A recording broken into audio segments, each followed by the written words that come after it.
Connectivity for all really mean? It means that anyone can experience things like never before. Enjoy that much awaited trip without worrying. And have the freedom to focus on what truly matters, because everyone deserves to be connected to Malaysia's widest, fastest 4G and 5G network to reimagine their everyday. The rollout of Malaysia's nationwide 5G network marks a critical step in the nation's digital transformation, enabling faster internet speeds, reduced latency, and a foundation for innovations like smart cities, autonomous vehicles, and digital healthcare. This ambitious initiative positions Malaysia as a potential leader in the digital economy, enhancing global competitiveness.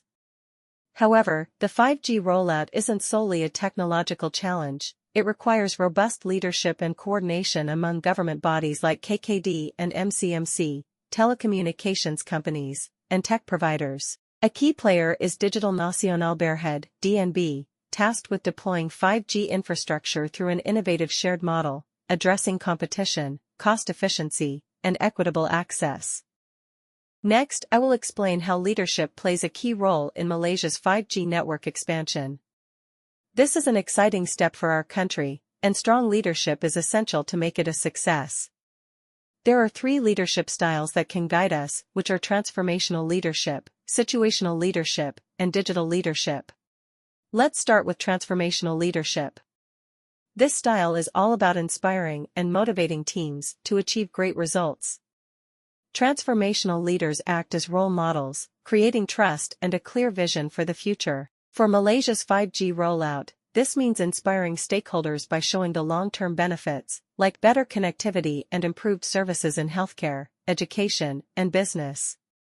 These leaders bring people together, encourage innovation, and help teams adapt to new challenges, ensuring the 5G network supports national growth and improves our quality of life. Next is situational leadership, which is flexible and adapts to the needs of the team and the task. Leaders here use different styles depending on the situation, such as directing, coaching, supporting, or delegating. At the start of the 5G project, a directive style is useful to guide teams through the technical challenges. As the project progresses and the team gains confidence, leaders can shift to coaching and supporting, fostering teamwork and problem-solving. Finally, when the team is experienced, a delegating style lets members take charge of tasks, encouraging creativity and productivity. This flexible approach ensures the rollout stays on track and adapts to any obstacles. Lastly, we have digital leadership, which focuses on using technology to drive transformation. Digital leaders encourage innovation, build a culture that embraces technology, and bring together different sectors to work towards shared goals.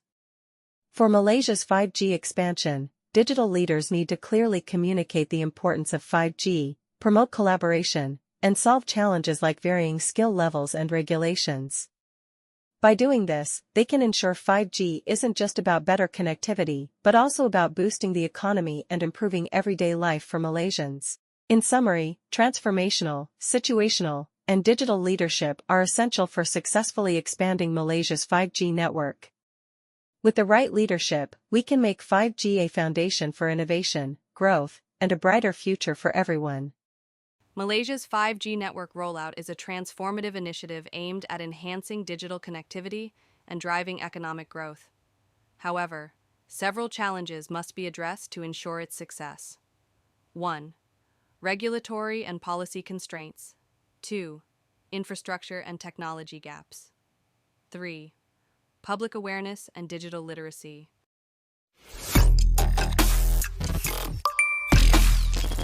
5G has the capability to transform our lives. Like 4G, which brought us social media, e-commerce, gaming, streaming services, and e-learning, 5G is poised to create trillion-dollar industries and unlock unprecedented opportunities.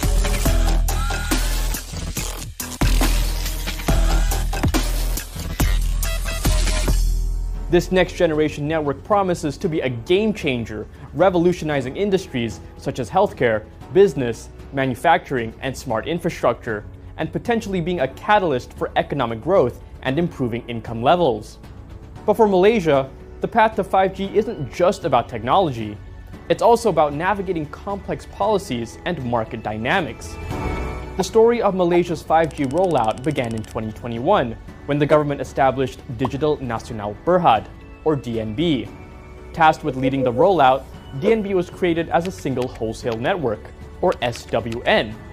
But what exactly does that mean?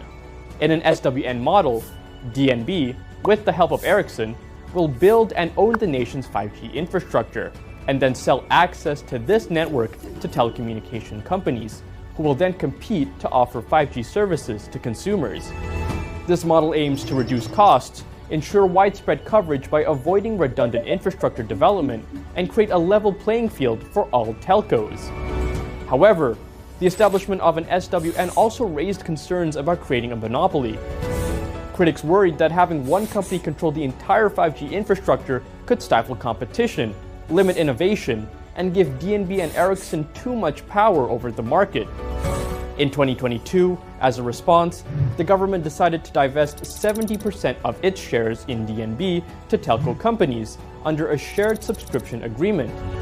This move made the telcos both shareholders and customers, which raised concerns about potential conflicts of interest. In 2023, Prime Minister Anwar Ibrahim announced a review of DNB's 5G rollout strategy.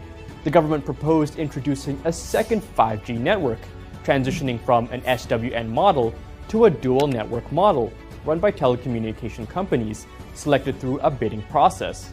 The goal was to break DNB's monopoly and foster competition for better prices and better services. We want to have healthy competition. When there's healthy competition in the market, it's the end users that will benefit, it's the rakyat that will benefit. The government also hinted at a strategic partnership with Huawei from China for the second network, aiming to balance geopolitical relationships with the West's Ericsson. And I believe rightly that once we get the best from the West, we also benefit the best from the East. Despite concerns about monopolistic practices, DNB seems to have delivered on its targets. Malaysia now has the fastest 5G speed in Southeast Asia and has achieved 80% coverage in just 2 years. This success raises a critical question. Is a second network necessary to achieve better services? More importantly, how can we make sure it complies with the law?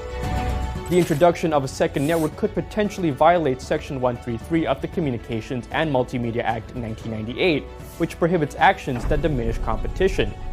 Currently, the government owns 30% of DNB, with the rest held by telcos.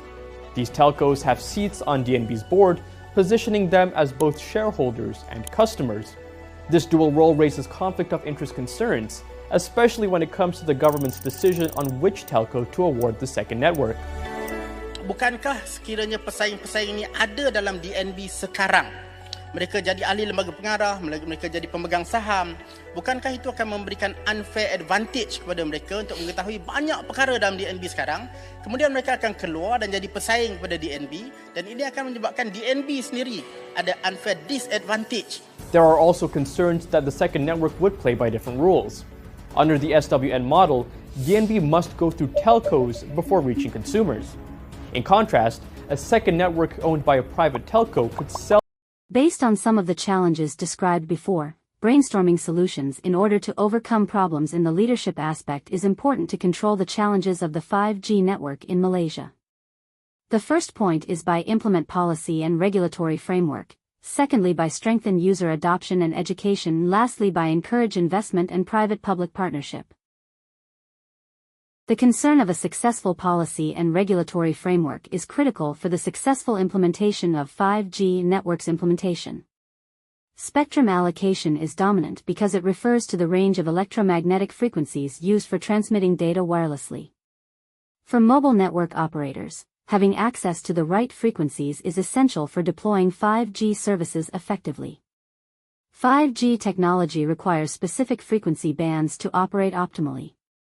The government plays a critical role in managing and allocating these spectrum bands. Delays in this process can slow down or halt the deployment of 5G networks. You can understand more by watch the next video. 5G uses some radio frequencies in a band known as sub-6, from 600 megahertz to 6 gigahertz, part of which is also used by current. But 5G will also use a higher band of radio frequencies, from 24 gigahertz to as high as 86. These much higher frequencies bring with them much higher data rates. Now, while these new 5G radio waves can carry more data with higher performance, they can't carry it as far. So 5G will use a lot of so-called small cells. These are small versions of the big cellular towers we all know. 5G will also use some new tricks in these small cells, like beamforming, to efficiently aim transmissions rather than just spray everything everywhere. The bottom line, though, you will need new phones, tablets, portable hotspots, and the like, with a 5G radio inside to connect to the new 5G networks. Your current 4G or even 3G gear can't tap into it. 5G. Moreover, implementation by investment and public-private partnerships programs are one of the best strategies to overcome the challenges.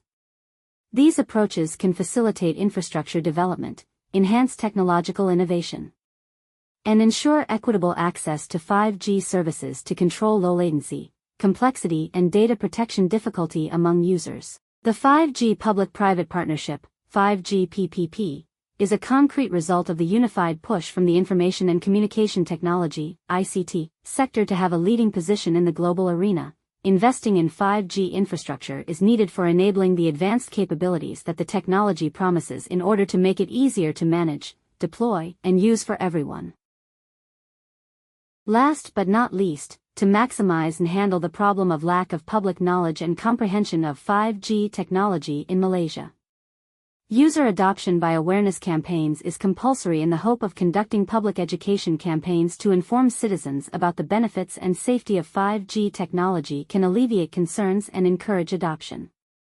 It is because of the end user's perception of the emerging 5G-based innovations' relative advantage compared to 4G LTE-based innovations, has a significant impact on the adoption rate of the new innovations. Public education programs are vital for informing citizens about the convenience of 5G technology and addressing misconceptions or fears associated with its deployment.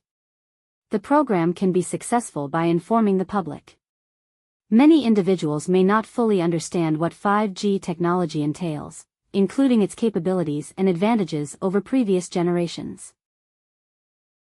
In conclusion, the success of Malaysia's 5G rollout depends on strong and visionary leadership that promotes collaboration, brings together government, private sector, and communities, addresses challenges, tackles regulatory issues and infrastructure gaps, invests in public awareness, boosts digital literacy, and demystifies 5G technology. By focusing on these strategies, Malaysia can lead digital innovation in Southeast Asia, drive economic growth, and improve the quality of life for its people. I'll never make you my enemy. Can't get enough of your energy. Know that you're feeling the same way. Yeah, we live it up, I know for sure that I'll always be yours. We could be spending time chasing nights.